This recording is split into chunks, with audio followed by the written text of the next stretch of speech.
Bienvenue dans la revue de presse africaine. À la une d'Afrique Midi, le président de la République sénégalaise manifeste son envie d'en découdre avec les groupes terroristes qui sèment le chaos en Afrique de l'Ouest.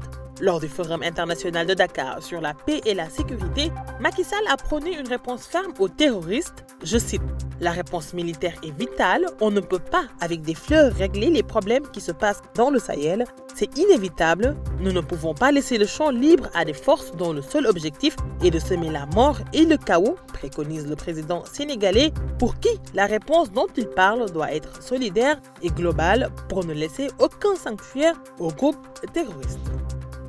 Au Niger, l'opposition rejette en bloc la Commission électorale nationale indépendante, installée la semaine dernière pour préparer la présidentielle de 2021, car elle n'y aurait aucun représentant au sein de l'institution.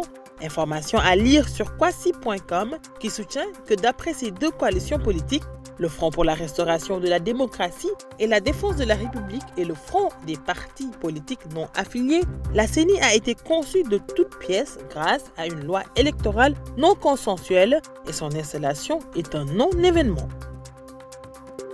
Au Cameroun à présent, la session parlementaire du mois de novembre s'est ouverte hier mardi. Cependant, les députés du Social-démocratique Front ont tous répondu aux abonnés absents, selon CamerounInfo.net. Le site d'information confirme que pendant la cérémonie d'ouverture, les parlementaires étaient tous réunis au siège régional du SDF dans un quartier de Yaoundé.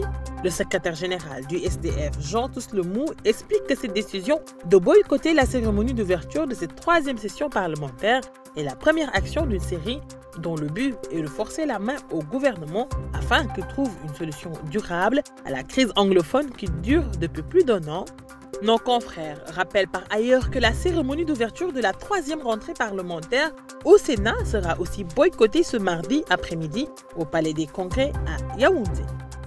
Au Mali, les citoyens sont convoqués aux urnes le 17 décembre prochain afin de renouveler les conseils des cercles, de région, du district de Bamako et les conseils des 59 communes. D'après Nyarela Poinet, qui reprend l'information, ces circonscriptions n'étaient pas parvenues à organiser les élections communales de novembre 2016. Le site nous informe par ailleurs que la campagne électorale se déroulera du 1er au 15 décembre. Ainsi, en a décidé le gouvernement avec les décrets de convocation des collèges électoraux. La particularité des élections, pour la première fois, note le site, ce sont les populations elles-mêmes qui éliront leurs conseillers au suffrage universel direct sans intermédiaire.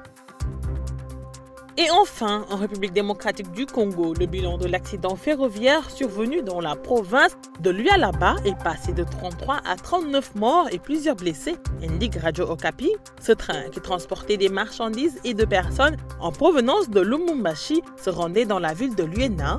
Quant à la cause du drame, le gouverneur de la province de Lualaba l'attribue à un problème de freinage.